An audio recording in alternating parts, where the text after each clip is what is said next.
Buenos días, jóvenes. Ya tenemos quórum.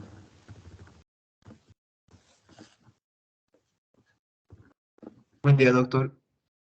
Buen día, doc. Buen día, doctores. Se puede ver la Buen día, pantalla. doctor. Sí, Ok. Mm, No, no se ve la...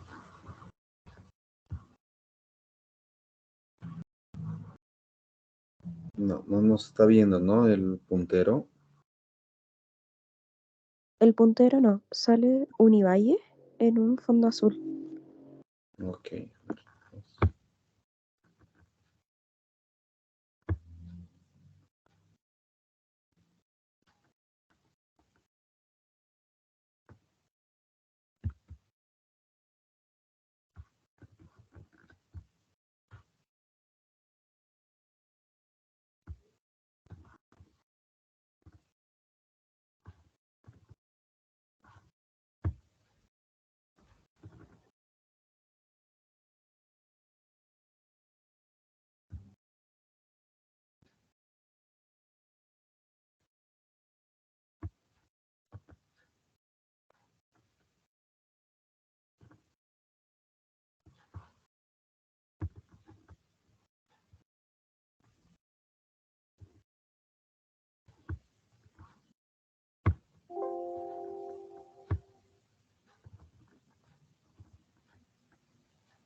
Buenos días, doc. ¿Le puedo hacer una consulta?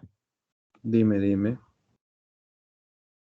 ¿Hoy las clases por la tarde van a ser normal? No. Por eso O sea, estamos esa es la última clase antes del parcial. Sí, correcto, doctora. Perfecto, gracias, Doc. ¿Por qué?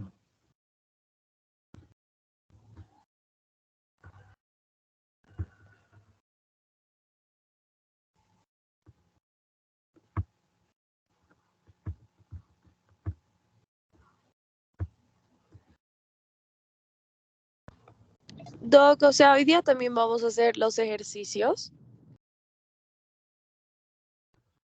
Les he mandado un caso dos casos clínicos, doctores. No sé si les ha llegado. Está en el Teams.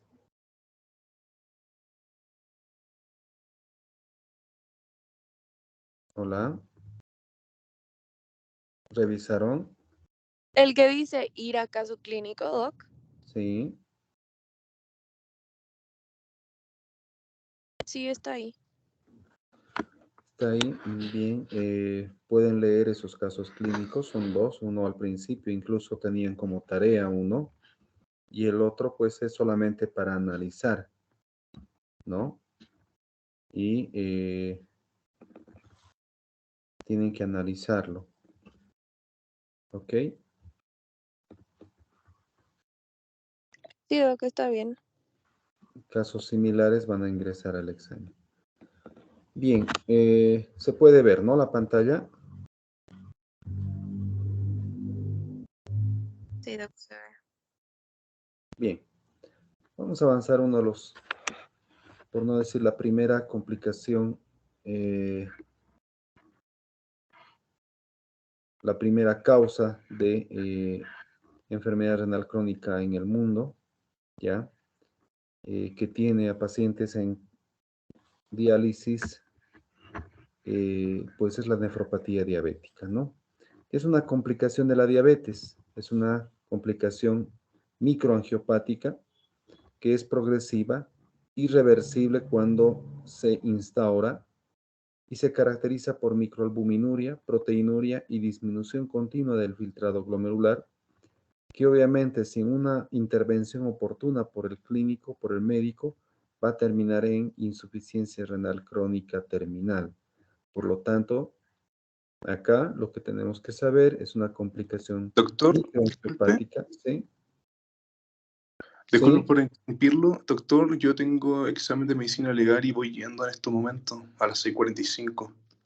ya, Le aviso por si pasa lista. Mi nombre es Homero Castro.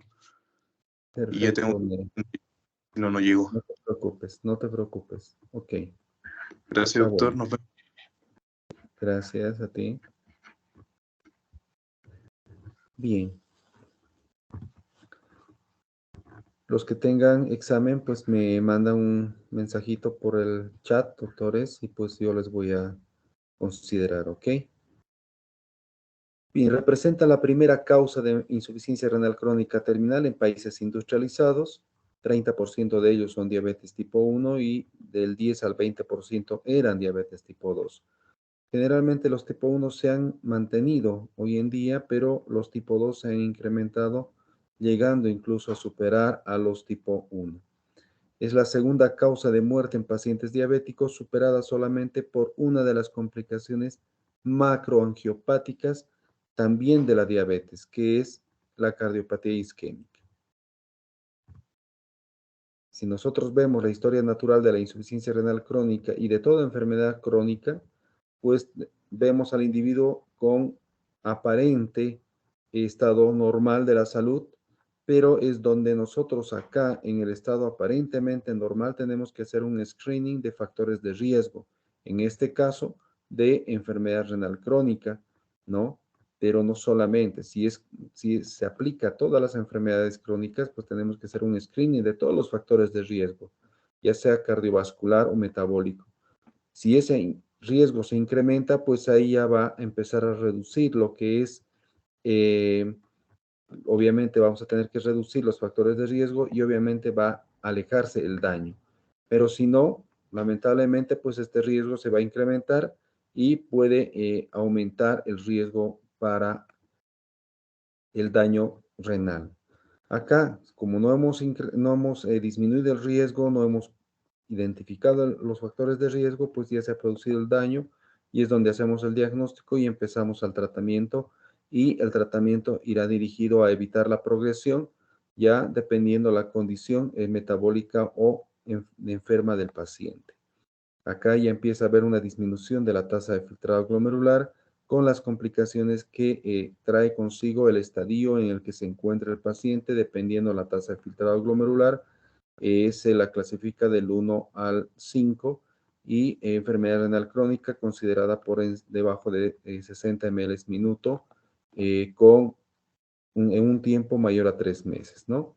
Acá ya existen complicaciones inherentes, pero a cada estadio del paciente. Acá obviamente ya existe una falla, un deterioro renal y va a considerarse un tratamiento de reemplazo renal o diálisis, ¿sí? Y podemos nosotros en este momento también darnos la opción o dar al paciente la opción y a la familia, obviamente, de un trasplante renal, porque si no, pues va a deparar poco a poco y a medida que el paciente vaya avanzando en esta fase predialítica ya o dialítica, pues tendríamos que nosotros pensar que el paciente va a progresar y va todo a apuntar a deterioro y colapso cardiovascular y muerte. Fisiopatológicamente, pues va a producir una hiperfiltración glomerular, ¿no? De aquellas nefronas que van a estar adyacentes ya sea focal o segmentariamente, de las nefronas lesionadas. Estas nefronas van a ocasionar una hiperfunción por sus compañeras que no están trabajando, por lo tanto, va a provocar una hiperfiltración glomerular, lo que va a dar la apariencia que el paciente va a tener un filtrado normal o incrementado, y eso obviamente van a dar falsos esperanzas a los clínicos que no logren diagnosticar una nefropatía diabética en sus primeras etapas. Esto va a seguir de radicales libres por angiotensina 2. Obviamente la hiperfiltración está produciéndose por un daño de otros glomérulos, ¿no? Y esos otros glomérulos, como están dañados, sus compañeros están trabajando por ellas y pues existe, como les digo, un falso de que todo esté bien. Pero obviamente eso ya el riñón, por el mecanismo de autorregulación, que es el feedback, o el mecanismo de retroalimentación túbulo-glomerular, va a empezar a provocar mecanismos de compensación que obviamente van a tratar de devolver ese flujo o esa circulación, esa presión de perfusión a todos los glomérulos, produciendo radicales libres por angiotensina 2, alteración de la permeabilidad glomerular. Obviamente va a haber daño endotelial y ese daño endotelial tiene que ser reparado por factores de crecimiento como el factor de crecimiento tisular del cuerpo, obviamente corporal de los vasos sanguíneos, como son los fibroblastos y el tejido colágeno tipo 4, por el cual se reemplaza, convirtiéndolo más duro al vaso sanguíneo, en este caso al capilar glomerular, lo que va a evitar que sea nuevo, que quede como nuevo, sino va a quedar más duro, más resistente. A eso se llama esclerosis del vaso y obviamente en términos médicos se llama angioesclerosis, esclerosis del vaso, ¿no? Y si es el vaso del riñón se llama nefroangioesclerosis, ¿no? Esa sería histopatológicamente el final de este vaso o de este capilar glomerular debido a la hiperfiltración, que ya hay un daño, a los radicales libres que tratan de restablecer el flujo o la integridad del endotelio. Va a ocasionar alteración de la permeabilidad glomerular y obviamente por el daño, y este daño tiene que ser reparado por un tejido más fuerte, obviamente, y ahí es donde empieza la esclerosis, la nefroangioesclerosis, y obviamente el fumar no hace nada bien a este vaso. Ahí tenemos la fisiopatología de la proteinuria, con un aumento en la excreción urinaria de la albúmina, que es de origen glomerular debido a incremento de la presión intraglomerular por el mecanismo de autorregulación, feedback, pérdida de la negatividad de los glucosaminoglucanos, es decir, a nivel de la membrana basal, pues existe lo que se llama la electronegatividad. A medida que se va dañando esta membrana basal glomerular, estos glucosaminoglucanos se van perdiendo, por lo tanto, esta electronegatividad también se va alterada y se va volviendo electropositiva, y las proteínas son negativas, lo que haría que, obviamente, en vez de repelerse, se atraigan y por el aumento del tamaño del poro puedan pasar fácilmente las proteínas, no solamente albúminas, sino también inmunoglobulinas, complemento y otros transportadores que se encuentran en el plasma sanguíneo. La hiperglicemia va a provocar 3 mecanismos para dañar el vaso sanguíneo. En este caso, el mecanismo de la proteincinasa C, la glucosilación avanzada y la vía del poliol, que generalmente actúa más a nivel de los nervios periféricos. La vía del poliol, un exceso de glucosa en tejidos no insulino dependientes, vía aldolasa reductasa va a producir, obviamente, sorbitol y fructosa.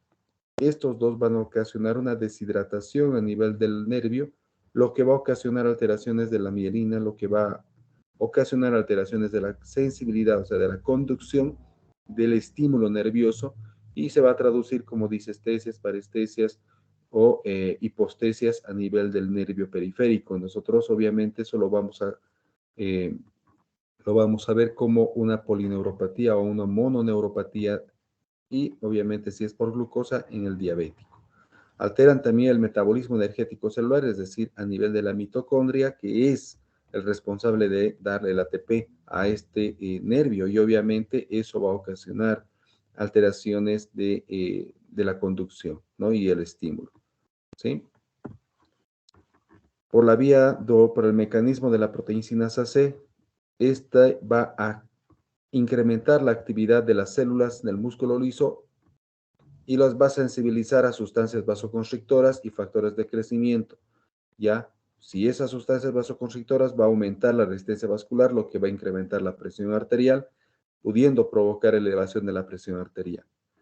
Y factores de crecimiento no solamente va por fibroblastos, sino también se pueden adherir grasa, como las células espumosas, y obviamente ahí conformar un agregado llamado aterogénesis. Y esto obviamente va a ser una predisposición a ocasionar embolismos o tromboembolismos en diferentes vasos, ¿no?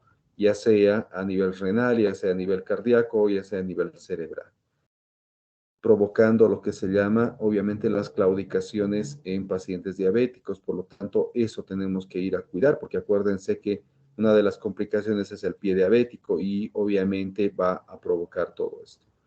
Glucosilación avanzada. La glucosa va a reaccionar de manera no enzimática con las proteínas, lípidos y obviamente parte del DNA para formar productos de glucosilación precoz que van a formarse productos muy reactivos que van a ir a lesionar el endotelio capilar. Y obviamente acá, ahí están los compuestos de glucosilación avanzada a nivel renal, va a ocasionar una pérdida de los glucosaminoglucanos a nivel de la membrana basal glomerular, lo que va a provocar la pérdida de la electronegatividad, obviamente, y esta pérdida de la electronegatividad va a ocasionar un proceso inflamatorio.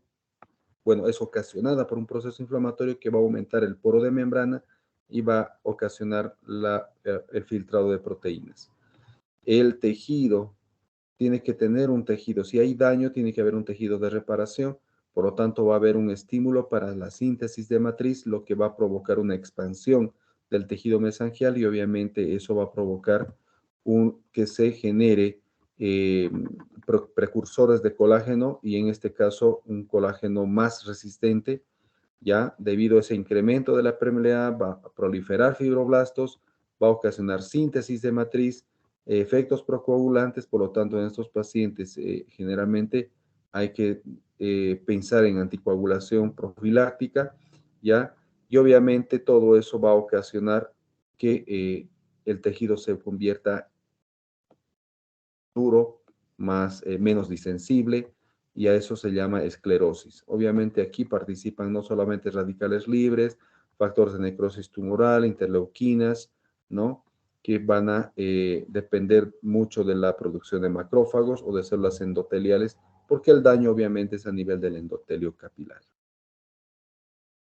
Este es un resumen, aquí la lesión renal, la hipertensión capilar glomerular compensatoria, estamos hablando del flujo o del mecanismo de autorregulación del feedback, aumento de la permeabilidad glomerular a macromoléculas, filtración de proteínas plasmáticas, fíjense, no solamente es la albúmina, sino también transportadores, inmunoglobulinas, complementos, y activación de los factores de transformación tisular y la insulínica, que estas dos se pueden convertir o modificar en cualquier tipo de tejido. Y la angiotensina 2, que es en respuesta compensatoria ya a nivel más segmentario y focal, ¿no? Del riñón. Entonces, todo esto va a liberar sustancias vasoactivas e inflamatorias en el intersticio.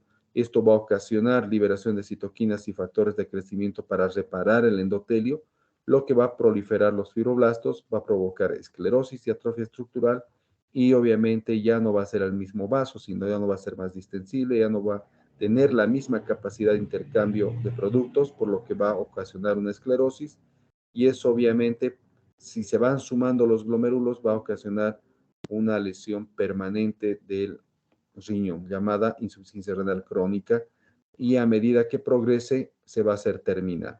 Esto tiene que ver aumento de la síntesis de factor de crecimiento o de transformación tisular, hipertrofia de células tubulares, intercambio por colágeno tipo 4 y obviamente la esclerosis. Lo mismo acá. Aquí tenemos la transformación de una glomerulopatía diabética en un glomérulo normal, aumento del tamaño compensatorio por las nefronas que están dañadas. Aquí se va engrosando la membrana basal glomerular. Acá ya empieza lo que es la glomerulosclerosis, mucho más gruesa, pero menos función. Y aquí los núcleos se van, obviamente los citoplasmas se van confluyendo para formar lo que se llama un nódulo o un nódulo glomerulosclerótico de Kimister-Wilson, ¿sí? Y aquí obviamente ya viene con exudados. Aquí un nuevo llamado ya linolisis arteriolar, y acá tenemos un nódulo de Kimister-Wilson donde todavía existen núcleos desorganizados, pero acá ya no hay ni los núcleos desorganizados, sino ya son lagunas de hialinolisis, ¿no? O lagunas hialinas. Aquí están los núcleos desorganizados, todavía en un nódulo de Kimister-Wilson, pero aquí ya no existen los núcleos porque ya han desaparecido, y obviamente son lagunas de sustancia, pues va a ocasionar que no hayan núcleos, ¿no? Lo propio acá, todos los núcleos desorganizados, formándose esta sustancia hialina, obviamente, con nitrato de plata. Y vamos allí a lo que son las etapas de la nefropatía diabética, dependiendo los años de que el paciente tenga la diabetes mellitus. Esto es, en el mejor de los casos, cuando nosotros entre el 0 y al quinto año diagnosticamos, ¿no? Pero muy rara vez se ha visto eso. Generalmente los encontramos en la etapa transicional, ¿sí? Y donde ya el paciente pues ha estado probablemente más de 5 años que haya tenido esto, pues ahí los encontramos. En el incipiente, el filtrado glomerular obviamente puede ser incrementado. No, aquí aparentemente todo va a estar normal: volumen renal, excreción urinaria de albuminuria, presión arterial, reversible, sí, obviamente, porque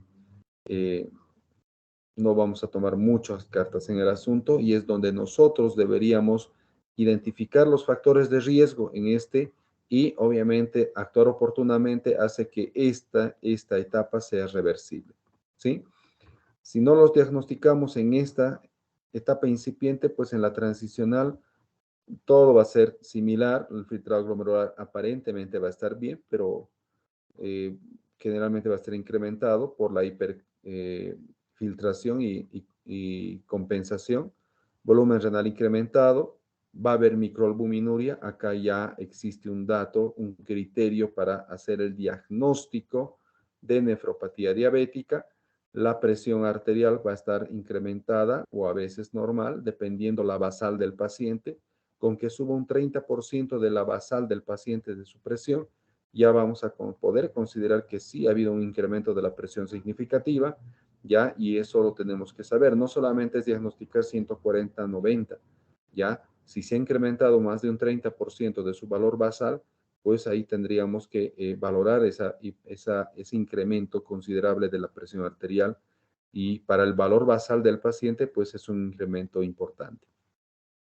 Reversible, acá generalmente nosotros no sabemos si va a ser reversible, pero igual tenemos que hacerlo, empezar con los 3 pilares fundamentales de todo paciente crónico, ¿no?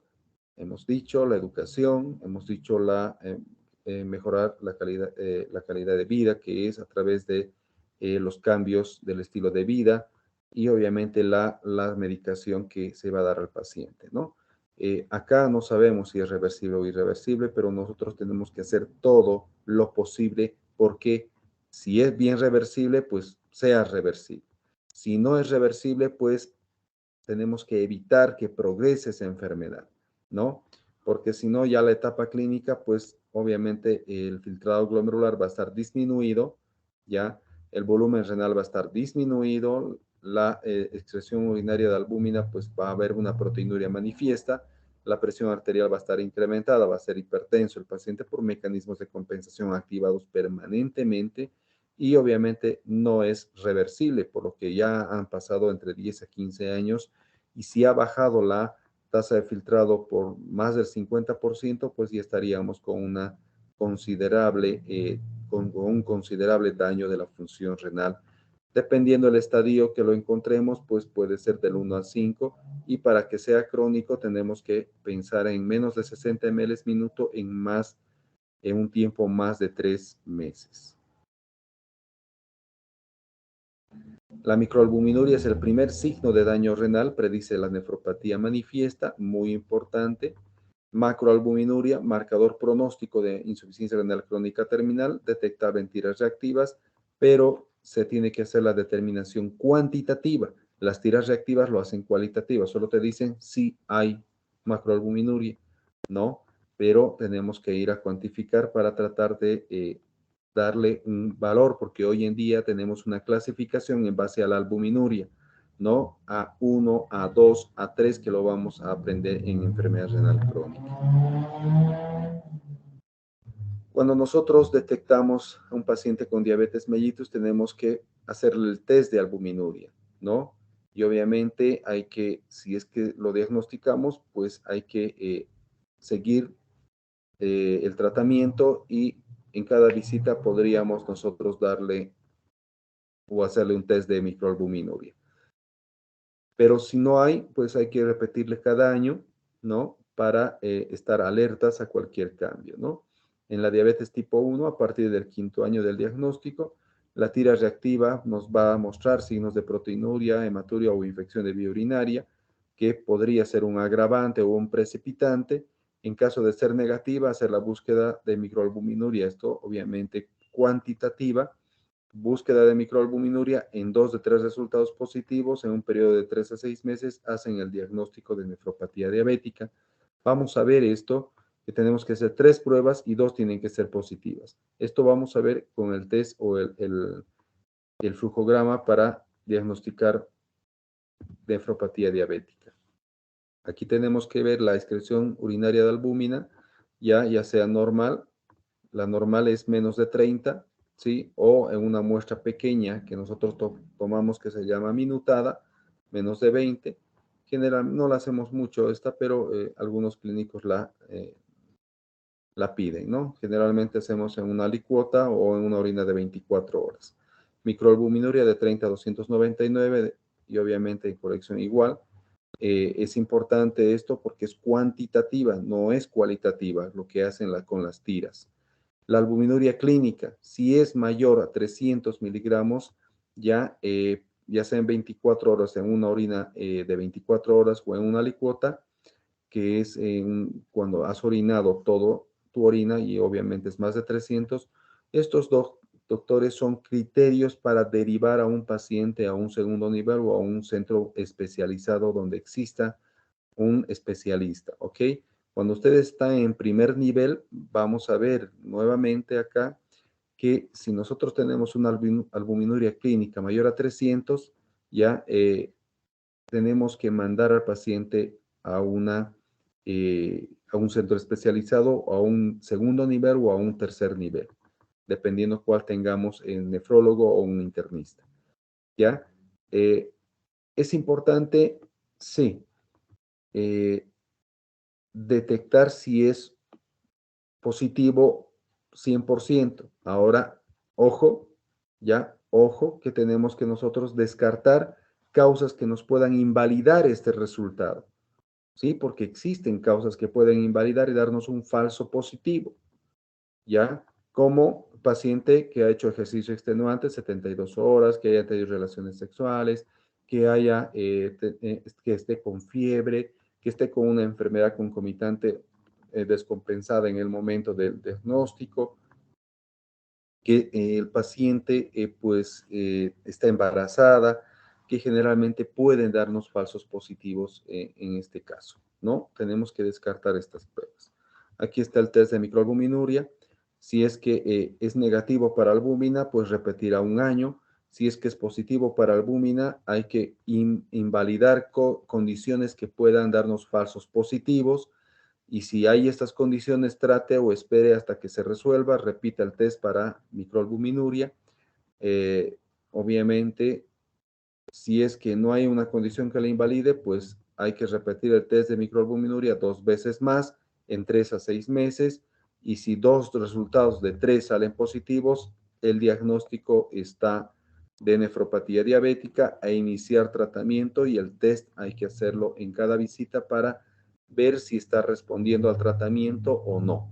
Y si está respondiendo al tratamiento, pues será que el médico ha hecho su función de los 3 pilares, ¿no? Si no, significa que está fallando un pilar, ¿no? O 2 pilares, o está fallando el médico o el paciente. Por lo tanto, tenemos que siempre respondernos la pregunta del millón, ¿no ve? ¿Por qué no está dando resultado? ¿Será que uno de los pilares, de los 3 pilares, no he educado bien al paciente y el entorno, no me han entendido, o obviamente el paciente no está modificando el estilo de vida, o es que no está cumpliendo con el tratamiento, ¿no?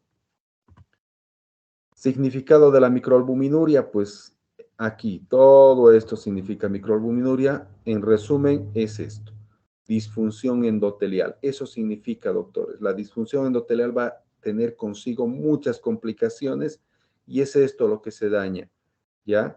No solamente en diabetes, doctores, se daña en hipertensión. Cuando habíamos visto hipertensión arterial y hipertensión renovascular, han visto que es el endotelio el que se dañaba, el que daba endotelina, o sea, por daño, y se tenía que reparar, y ahí provocaba esclerosis. Es lo mismo, tanto en la hipertensión como en la nefropatía diabética, es el endotelio al final el responsable de toda la lesión renal. Por lo tanto, es esta disfunción, esta lesión endotelial la que va a provocar al final el problema de daño crónico. Por lo tanto, sobre esta se pueden agregar otros precipitantes que van a matar al paciente de colapso cardiovascular. Por lo tanto, esto es en sí lo que significa microalbuminuria. El riesgo: a mayor albuminuria, mayor factor de riesgo para la muerte, ¿no? Acá tenemos el riesgo continuo cardiovascular desde la normoalbuminuria, ¿sí?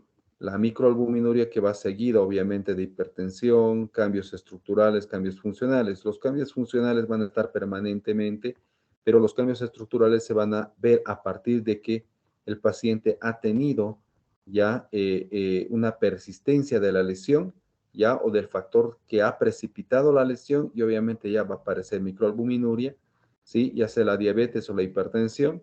Y obviamente, si nosotros no hacemos no hacemos caso a estos cambios funcionales, no hemos identificado los factores de riesgo, lamentablemente ya va a sobrevenir los cambios estructurales, ya con una proteinuria manifiesta, ya con hipertensión compensatoria, y eso va a provocar obviamente una insuficiencia renal con complicaciones, anemia, más hipertensión, y obviamente el riesgo continuo cardiovascular va a estar presente, ¿no? Y hasta llegar a la diálisis y al tratamiento renal sustitutivo o trasplante renal. Aquí tenemos los estadios del Mogensen, de la nefropatía diabética, que tenemos un estadio 1 donde hay una hipertrofia renal, hiperfunción. Acá hay un riñón, megariñón, llaman algunos, y también meganefrona, dependiendo si se ve en la biopsia renal, donde el filtrado va a estar incrementado, obviamente por aumento del volumen glomerular y capilares glomerulares que se encuentran funcionantes en ese momento, ¿ya? En el estadio 2 va a haber lesión renal sin signos clínicos, ¿ya? La membrana basal va a incrementarse en espesor, como ya habíamos visto en la anterior, con el volumen mesangial incrementado, ¿no? Focalmente va a haber depósito de proteínas, albúmina, inmunoglobulinas, fibrina y productos de degradación plaquetaria, ya queriendo provocar un proceso inflamatorio, obviamente. Y en el estadio 3 ya hay una nefropatía incipiente con aumento en la excreción urinaria de albúmina. En el 4 ya se llama nefropatía establecida con proteinuria, albuminuria, hipertensión, retinopatía. Aquí aparecen las complicaciones. Y en el estadio 5, considerado ya terminal, donde existe todo lo que es de un enfermo renal crónico, ¿no? Ahí tenemos la clasificación del 1 al 5, a partir del estadio 3, que se divide en 3A, 3B, ya el 3A a partir de obviamente menos de 60 ml minuto, y el estadio 3B a partir de 44 hasta 30 ml minuto, va a ser el estadio 3B, y a partir del 4 va a ser menos de 30, que es de 29 a 15. Aquí en esta etapa se la considera etapa predialítica, ¿ya? Predialítica, ¿sí? ¿Qué significa? Que es en esta etapa, en este estadio 4, que nosotros tenemos que enviar a un tercer nivel, a un nefrólogo, para que vea si el paciente va a ser candidato a diálisis, por qué medio va a dializar, si va a dializar o es que la familia va a poder conseguir para un trasplante renal, el acceso, si es que es tratamiento de reemplazo renal, qué acceso va a tener, fístula, va a tener prótesis, va a tener un catéter. Ya tenemos que ver acá. Esa es la fase predialítica, preparándolo para el estadio 5, que ya es tratamiento renal sustitutivo, o tendría que obviamente ser beneficiado al paciente de un trasplante, ¿no? Pero fíjense, esto es un criterio de derivación. Bueno, envío a segundo nivel de atención, deterioro del filtrado glomerular sin albuminuria, pero que tenga retinopatía diabética que no esté controlando, con disminución de la agudeza visual y muy probablemente deterioro de la visión, ¿no? Entonces, esto tenemos que mandar a un segundo nivel. Hipertensión arterial refractaria después de agregado un tercer fármaco antihipertensivo. Eso significa que no está pudiendo controlarse.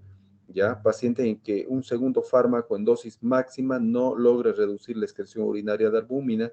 Ahí estamos utilizando lo que habíamos dicho, ¿no? Los YECAS o los ARA2 o los calciantagonistas, si es que no resultara con los YECAS o ARA2, ¿ya? Para disminuir la excreción urinaria de albuminuria. Proteinuria duplicada en menos de 6 meses, significa pues que no está y se está yendo a un rango nefrótico, por lo tanto tenemos que enviar a un segundo nivel. Rango nefrótico, mandar a segundo nivel. Descenso brusco de depuración de creatinina mayor a 30% en 2 a 3 meses. Sedimento urinario activo significa que se está agravando, está provocando una glomerulonefritis. Depuración de creatinina menor a 59 ml minuto para reajuste tratamiento. Obviamente, y contrarreferencia, esto generalmente ya tendríamos que hacer a un primer nivel, adecuar los fármacos, los antibióticos a tasa de filtrado glomerular, y para eso utilizamos ya las aplicaciones que ustedes ya la tienen, doctores, tienen el CKD, el Medicalc, ya, y otros tienen el QX Calculate, donde pueden sacar la tasa de filtrado glomerular en base a la CKD-EPI. El CKD-EPI es la ecuación o la más utilizada y recomendada por las guías internacionales, y eso lo he repetido cuando hemos visto lesión renal aguda. La depuración de creatinina menor a 30 ml minuto para evaluación de diálisis es lo que ya habíamos considerado, es en un estadio 4, lo que consideramos fase predialítica, y es donde tenemos que derivar al paciente para saber si el paciente se va a beneficiar de un trasplante o de un terapia de reemplazo renal, porque vía o por qué acceso se va a dializar el paciente. La base del tratamiento, doctores, es el control metabólico, y obviamente es importante evitar la progresión de enfermedad, ¿sí? Y eso obviamente va a minorar el avance de la microalbuminuria y evitar la nefropatía franca. Evitar o modificar el estilo de vida, no fumar, actividad física. Fíjense que la actividad física, incluso antes se pensaba que reducía la presión sistólica de 3,5 a 10 y la diastólica 2 a 6. Generalmente ahora se ha visto que va de 3 a 5 milímetros de mercurio la actividad física. O sea que imagínense que la actividad física sí da salud, ¿no? Reducción de peso, pero tiene que ser aeróbica, no levantamiento de pesas, nada de eso, que al contrario daña más bien el sistema cardiovascular. La reducción de peso de un 5 o 7% también mejora lo que es el flujo y disminuye los factores de riesgo. La dieta ya es importante, disminuir lo que son productos, los carbohidratos, las grasas, principalmente las procesadas y animales.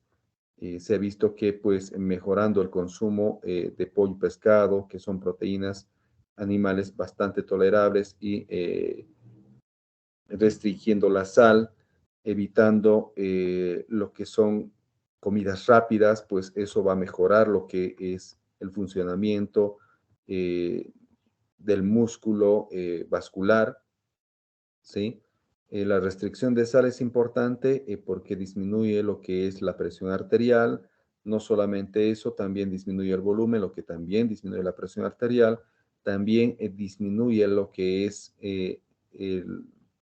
radicales libres sobre la piel, que obviamente ya llaman ahora a la restricción de sal como la fuente de la juventud, ¿no?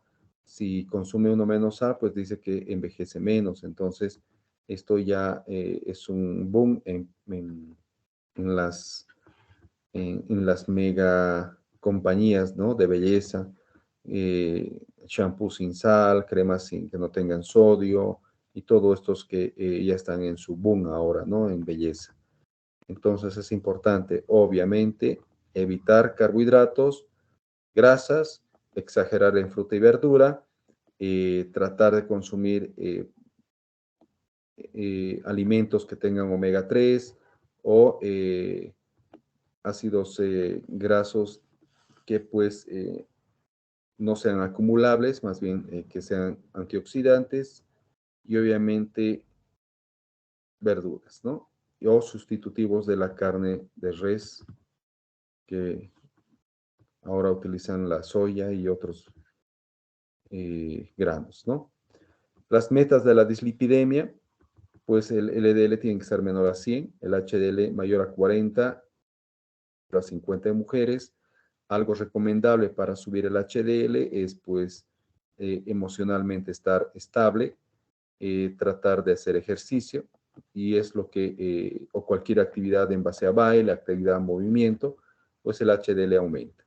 Los triglicéridos tienen que estar menos de 150, lo que los triglicéridos y el LDL son los más malos. El LDL, que va obviamente a ocasionar la aterogénesis, hay que reducirle en un 30-40%, ¿no? Hay que controlar la glucosa. Tener una hemoglobina glucosilada menor a 7 va a reducir en un 35% la aparición de microalbuminuria y en un 56% la proteinuria microscópica.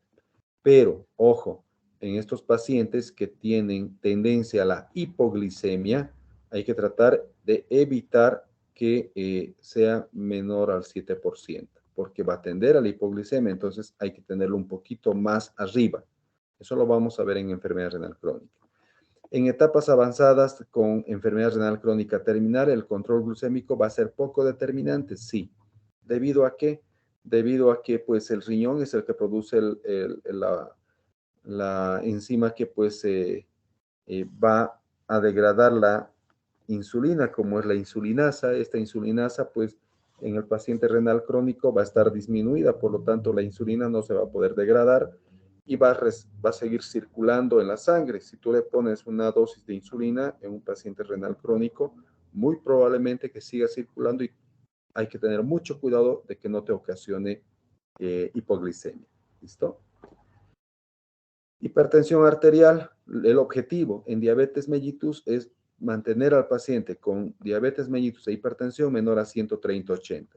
Si hay nefropatía diabética, es decir, con microalbuminuria, el objetivo será mantener menor o igual a 125/75, porque ya se agregaría otro factor de riesgo que ya es la nefropatía diabética. No estamos hablando solamente de hipertensión diabetes, sino que ya ha dañado riñón, entonces hay que tratar de mantenerlo menor o igual a 120/75. IECAS y ARA2 mejoran la evolución de la microalbuminuria independientemente de su efecto sobre la presión arterial. Hay varios pacientes que reciben IECAS o ARA2 y que son diabéticos y les dicen, pero eres hipertenso, si estás recibiendo IECAS y ARA2, eres hipertenso. No es por la presión, doctores. No es que el paciente sea hipertenso, sino que se le ha dado para disminuir la microalbuminuria, ya haciendo que la arteriola eferente, la de salida, se abra para acelerar el flujo, la velocidad del flujo tubular y obviamente se filtren más proteínas. Por lo tanto, la velocidad aumenta y obviamente eso significa que se va a filtrar menos proteínas. Eso es lo que hacen los IECAS y los ARA2, ¿ya? Pero no se le está dando por la presión, sino se le está dando para disminuir la microalbuminuria. Y siempre hay que controlar, la dosis es progresiva, desde 2.5 del enalapril hasta 10 o 20 miligramos de IECA, ¿sí? Del enalapril, captopril o lisinopril, que ustedes quieran, utilizan. Igual el ARA2, el losartán, cadacertán, valsartán, cualquiera que utilicen, tienen que ser dosis progresiva, tratando de que no ocasione efectos secundarios en el paciente, ¿no? De nada sirve que, bien su riñón, cuando su presión le voy a bajar, ¿sí? Y lo voy a más bien llevar a una prerrenal para el paciente, entonces no sirve, ¿no? Tengo que ir controlando, monitorizando y como ustedes lo han visto, hay que trazarse metas. En la hipertensión, pues hay después de 2 a 3 meses de tratamiento antihipertensivo, repetir medición de proteinuria, incrementar dosis hasta llegar a la máxima óptima sin ocasionar daño y obviamente o hasta que desaparezca la albuminuria. Se puede cambiar un ARA2 en caso de una intolerancia a los IECAS como el angiedema y la tos. Se hizo un estudio de IECAS y ARA2, obviamente comparando estos y en 250 pacientes con hipertensión arterial y diabetes con nefropatía diabética en estadio temprano y en un periodo de 5 años. Y se evidenció que ninguno desarrolló enfermedad renal crónica terminal y no hubo incremento de la albuminuria. Por lo tanto, esto ha incidido en la mortalidad y morbilidad cardiovascular que disminuyó y se obviamente definió que tenía un efecto renoprotector entre IECAS y ARA2 equivalentes. Por lo tanto, IECAS es lo primero que las guías internacionales recomiendan de iniciar primero IECAS y obviamente si existiera intolerancia o algún impedimento para seguir tomando IECAS, cambiar a ARA2, ¿no? El objetivo va a ser el mismo, obviamente.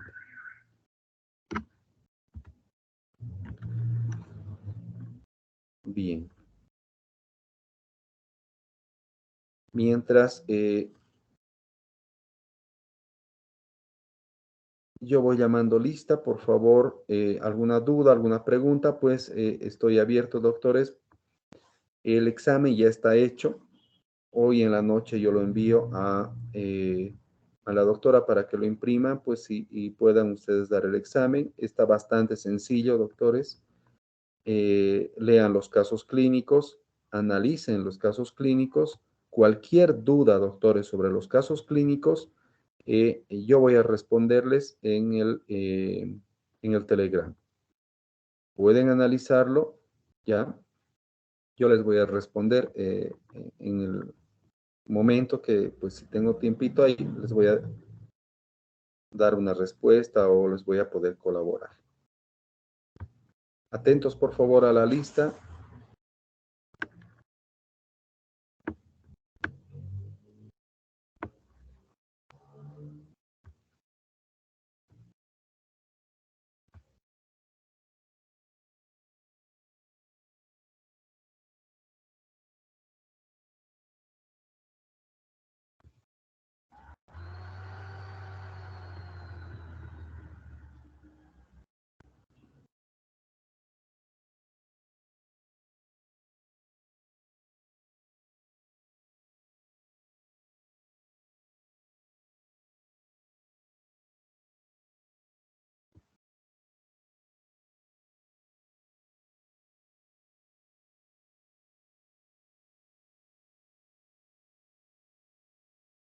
Álvarez, Andrea. Buen día, Doc, presente. Hola, Amorín, Beatriz. Presente, Doc. Buen día. Buen día. Ampuero, Marco.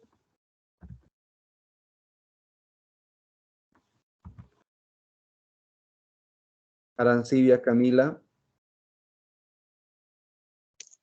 Presente, Doc, buen día. Hola, Arévalo, Carlos.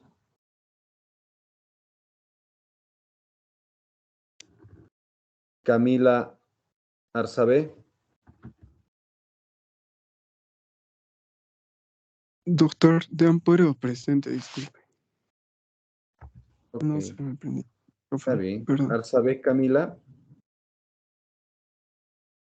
Barbato, Fabricio.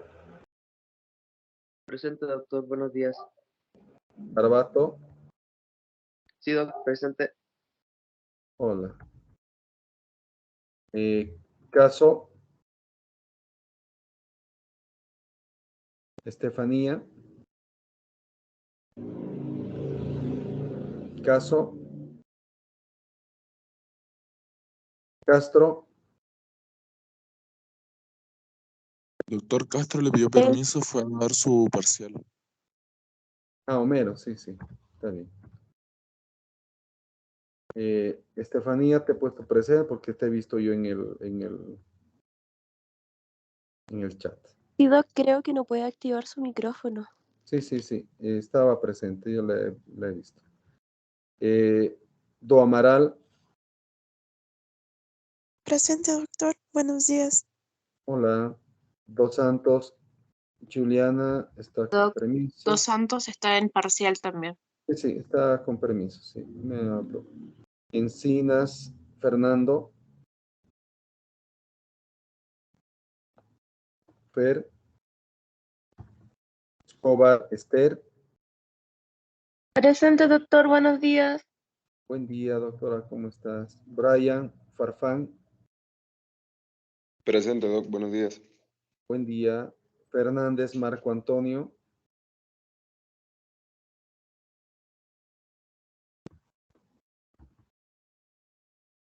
Ferreira, Freddy. Presente, Doc. Buen día. Buen día. Flores, Saraí.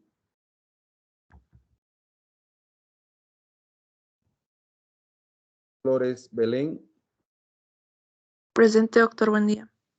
Buen día. Flores, Carolina.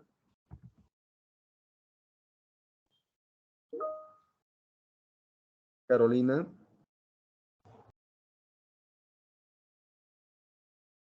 Galindo, Andrés. Sí, Andrés.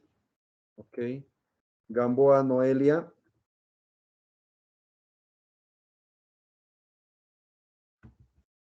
García, Cristian, Andrés.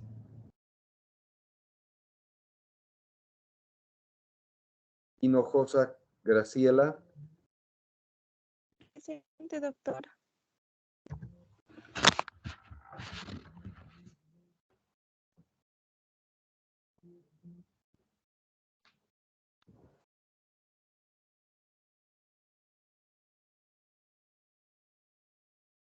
Permítame. Hola.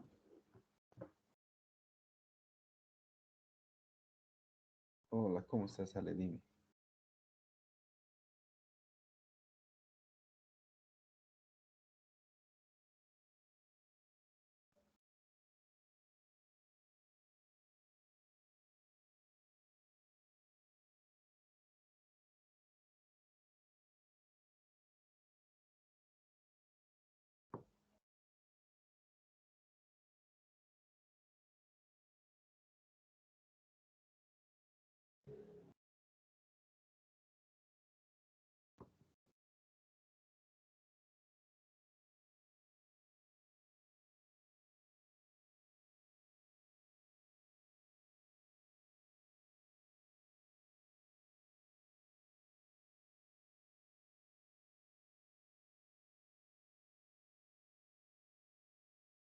Mm,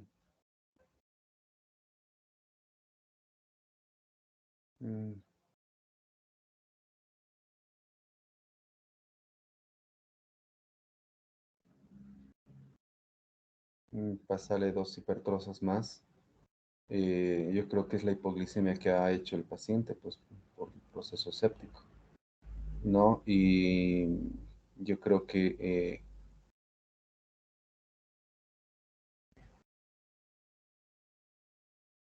pásale un 500 de dextrosa al 50%. En Y con las cargas y fisiológico, pásale, pues. Yo creo que está séptico el paciente y pues hay que ver si su presión está bien y si tiene datos de sobrecarga, pues hay que pasarle, ¿no?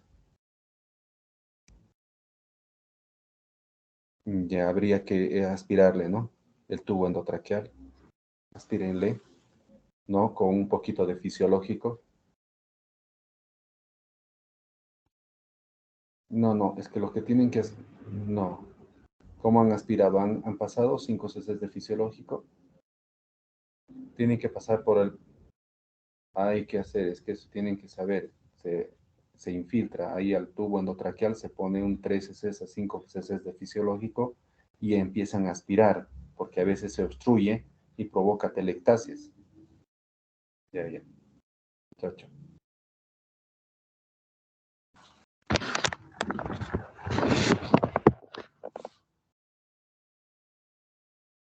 Bien, doctores, me van a disculpar, es un paciente que tenemos crítico. Graciela Hinojosa. Presente, doctor. Hola, doctora. Guaita Edson. Presente, doctor, buen día. Buen día. Cintia Lastra. Presente, doc. Buen día. Buen día. Alex Limpias. Presente, doctor. Leila Yamoca. Buen día, doctor. Presente. Buen día. Jarmison Luciano. Presente, doctor, buenos días. Buen día. Andrés Martínez. Presente, doctor. Buen día. Buen día, Andrés. Edinson Nilipu. Presente, doctor. Buen día. Buen día. Weimar Ocampo. Presente, doctor. Buenos días. Buen día, Weimar. Gabriel Olivera.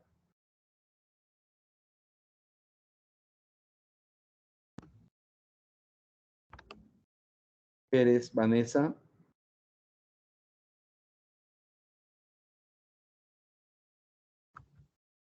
Presente, Pierola doctor. Buenos días. Vanessa. Presente, doctor. Buenos días. ¿Me escucha? Sí, Vanessa. Pierola Melina. Buenos días, doc. Presente. Hola, Pierola. Rojas Juan Pablo. Buenos días, doctor. Presente.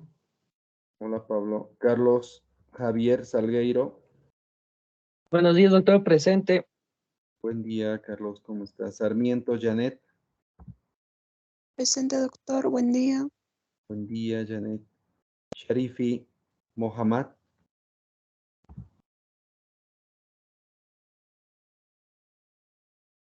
Mohamed.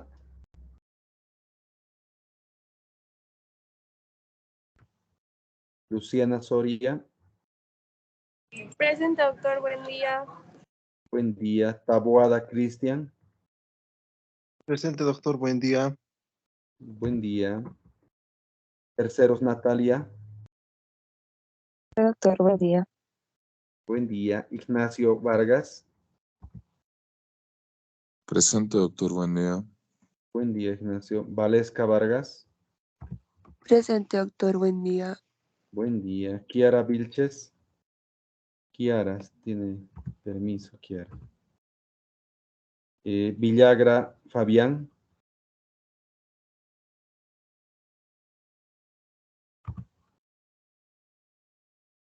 Natalie Zambrana. Presente, doctor. Buenos días. Buen día. Muy bien, doctores, si alguien no hubiera dicho presente, pues me avisa y Doctor, pueden... disculpe.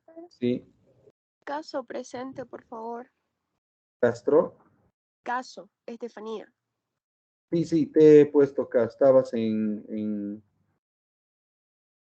Te vi, te puse ya Está bien, presente. gracias, doc. No, porque... Alguien que no haya dicho presente, doctores.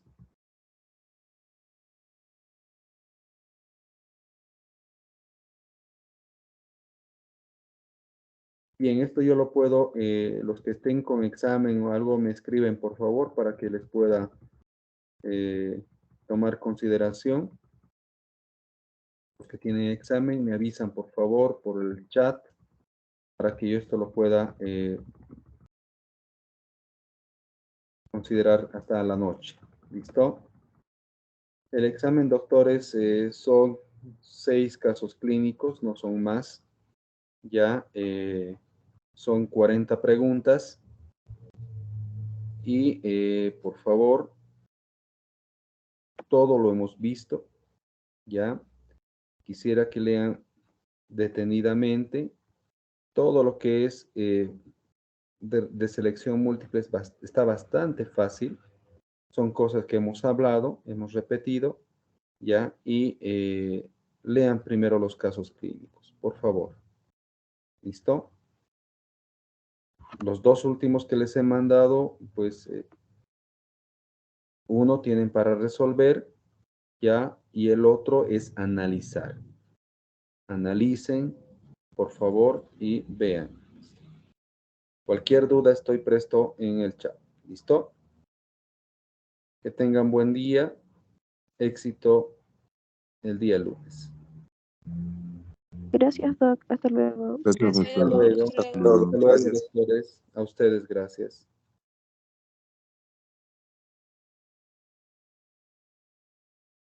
Hasta luego, doc. Hasta luego, doctor. Que les vaya bien.